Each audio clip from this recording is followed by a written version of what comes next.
Hello, and welcome to Euromonitor International's podcast series.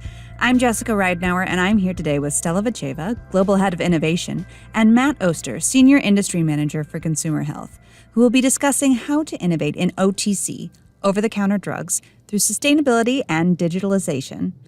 Thank you both so much for joining us today. Thank you. Thank you, Jessica, and welcome everybody to this podcast. I am actually very excited to have an opportunity to really chat openly with Matt about innovation and more specifically how we are seeing some of the broader innovation beginning to impact the OTC universe. And so, great to have you, Matt. It's always fun to talk to you. It's good to be here. Stella, I like the idea of kind of recording some of the conversations that we have kind of organically, talking about innovation and how we can take some of those learnings and apply them to the over-the-counter drug marketplace. For sure. And I think you're right. The idea about this podcast started in our conversation more broadly about some of the shifting patterns in innovation. And we have seen definitely a bit of a rethink of innovation and how it's done by some of the consumer product companies. For example, we're definitely noticing a lot more priority being put on understanding consumer trends, understanding how consumer priorities are shifting. And I think the pandemic was just a great catalyst for all of this because consumers shifted some of their habits and their behaviors and their priorities and even what they valued. And so we're keeping a close eye on that in the broader innovation space. When we reached out to our general client base for our Voice of Industry survey, we did notice as well that kind of understanding trends, both local and global consumer trends, is coming at the top of their priority. And that is somewhat unique, I think, for this particular time in innovation history. And so, Matt, I was just wondering if maybe you could tell me a little bit about how some of the OTC companies are reacting to that shift of focus on consumers. Yeah, I think it's a good time to be talking about this, frankly. There's a lot going on in the OTC marketplace, and I think underlying it is this kind of sea change of engaging with consumers and really focusing on consumer-centric innovation. Just a couple points on this. This year is a monumental year in how the OTC universe kind of sees itself. You're seeing big companies like GlaxoSmithKline spinning off their consumer health division. So I think that's expected for July of this year under the aegis of a new name called Haleon. Johnson & Johnson are also making moves to spin off their consumer health division. Sanofi has also talked a bit about this. Bausch spun off their consumer division in an IPO earlier this year. So there's a lot of discussion about what are these core consumer entities going to do? What is the outreach effect for consumers? What is OTC in this broader universe of consumer goods? And I think right now you can point to is that while these OTC companies are thinking so dramatically about their futures, you're seeing a lot of the consumer goods companies coming in and purchasing a lot of the fast-growing smaller companies. So you're seeing Nestle really making a push, extending away from nutrition and into actual health products. You're seeing Unilever kind of in fits and starts doing the same thing. Before that, obviously, P&G was making a lot of moves in health.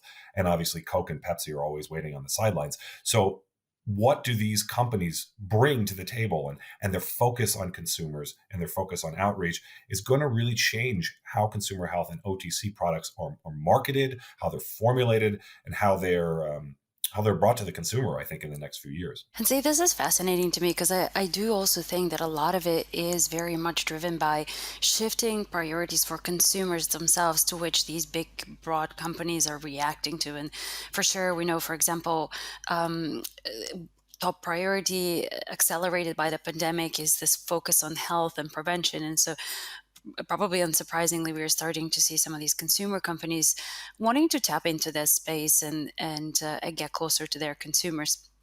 So really interesting.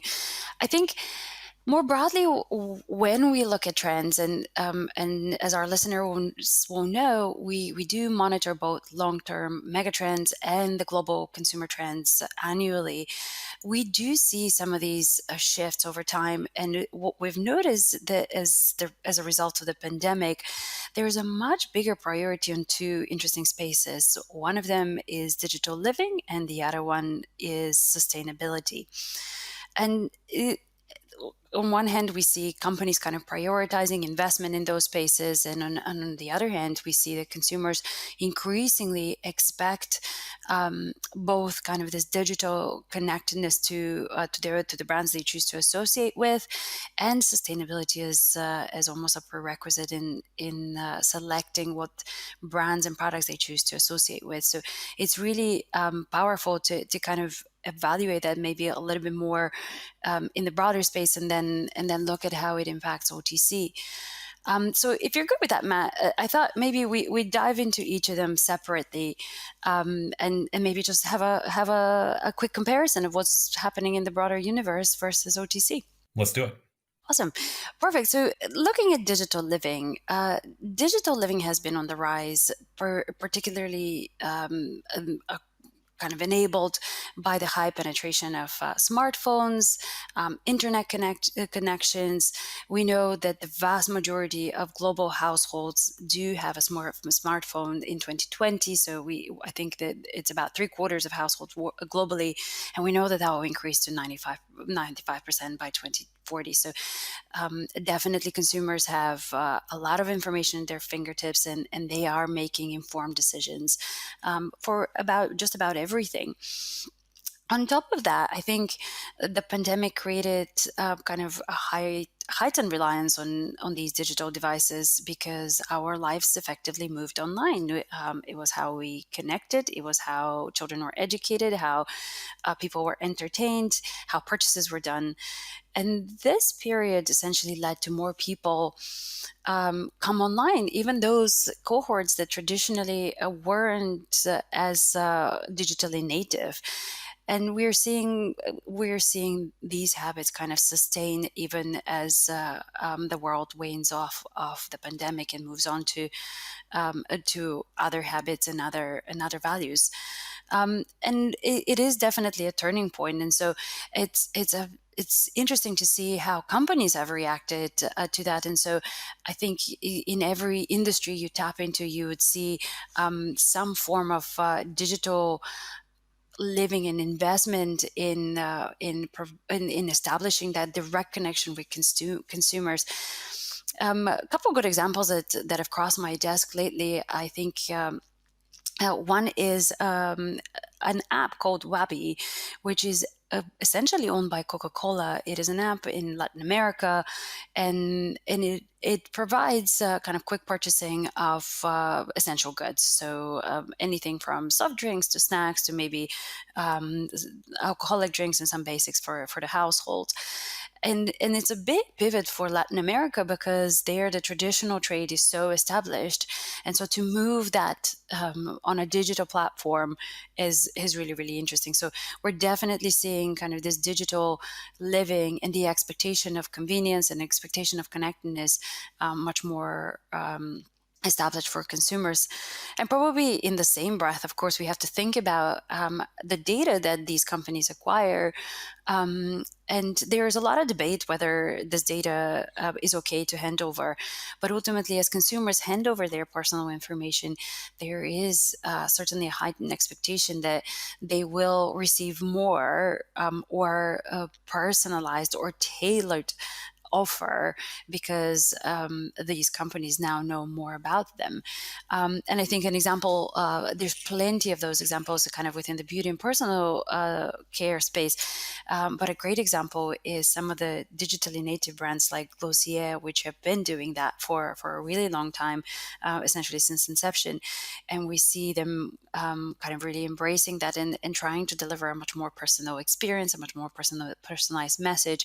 And over time, I think we're going to start seeing even a more personalized offer product-wise, because consumers will expect that that exchange of information does lead to a better product and a better service for them. So I think those are just some broad strokes across different industry, and I just wonder, Matt, what do you think is the impact of all of that for some of the OTC categories? Yeah, I think it's an auspicious time to be talking about this for OTCs for a couple of reasons. One is that the underlying factors that you mentioned for the broader concept of digital living certainly exists within health and OTCs through the lens of digital health, however you might define it. But all the points that you raised before are still valid for someone's health journey online, right? Whether it's engaging with products through e-commerce or engaging with diagnostic tools such as wearables, trying to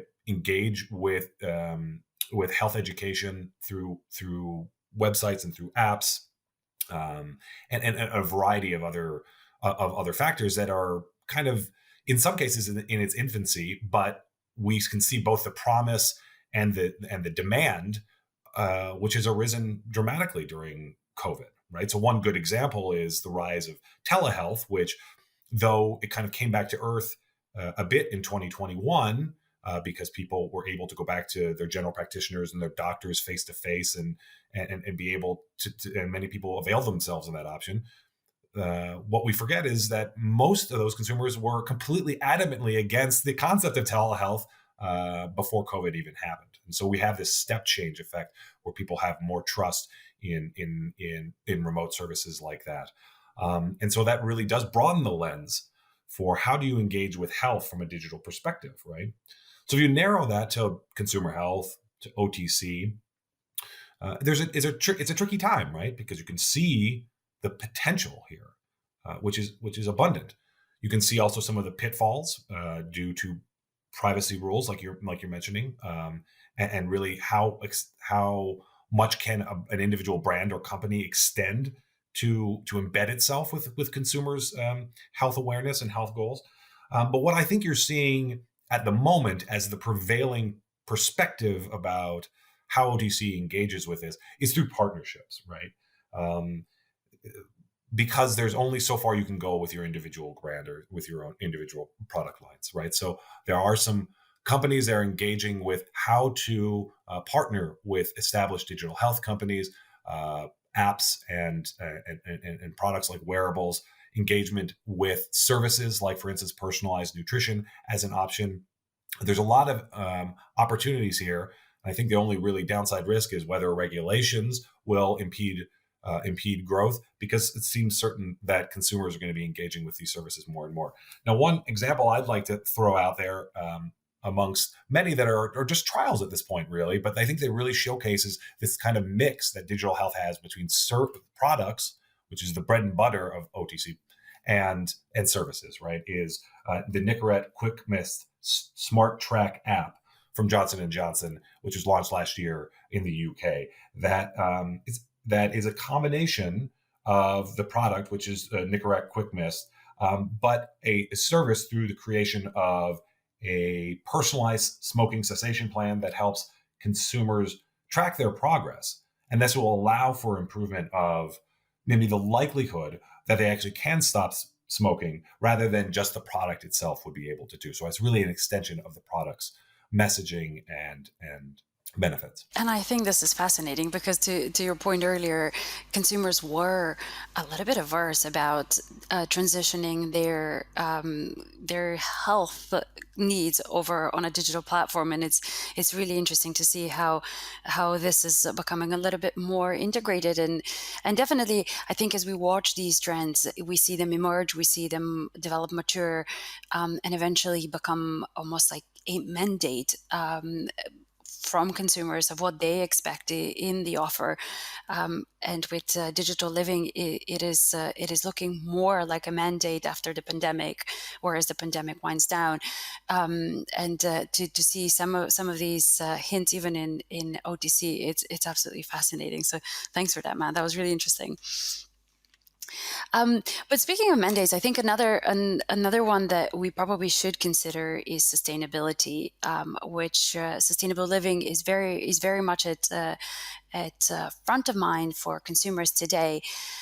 It's a fascinating trend, because prior to the pandemic, so about 2 years ago, the focus of that discussion was very much about yes, we need to consider climate change for a lot of those conversations and discourse. It was whether even climate change was real.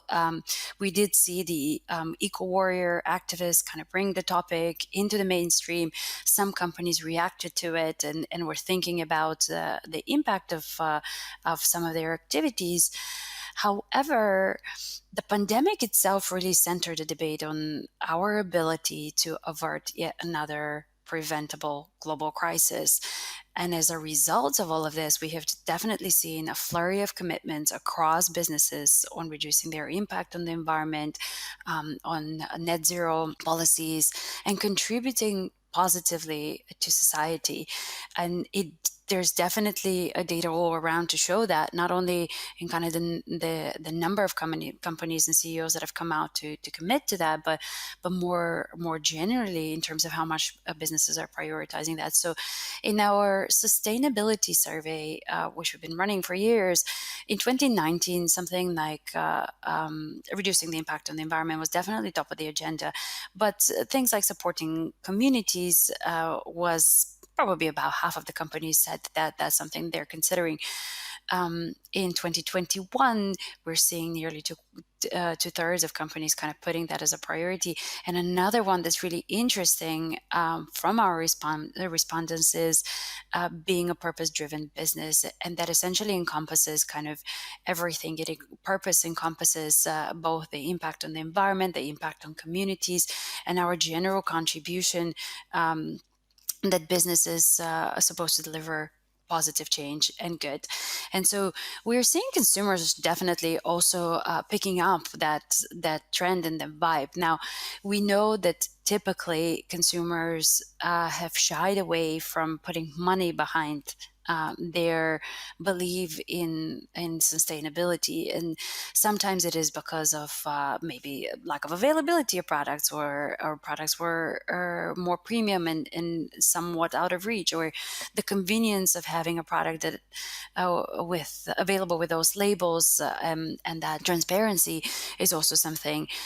And sometimes it is a general belief of the efficacy of these products. So those are definitely things that we acknowledge against sustainability, but consumers are definitely beginning to look for those options more actively. And we've seen a 7% growth in a model that we created that looks at kind of the spend of consumers against products and services in sustainability. So we think that trend is definitely accelerating.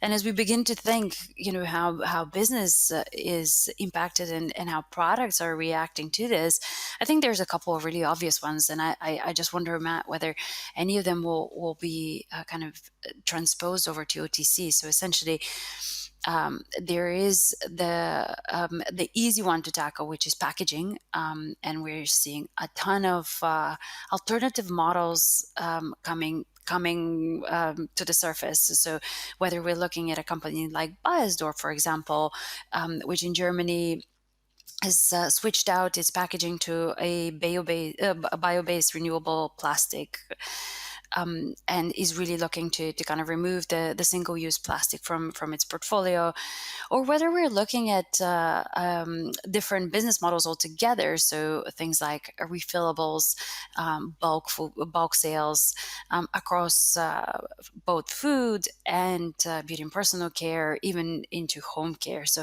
definitely a big shift in kind of how we're thinking about packaging as one of the main culprits of pollution.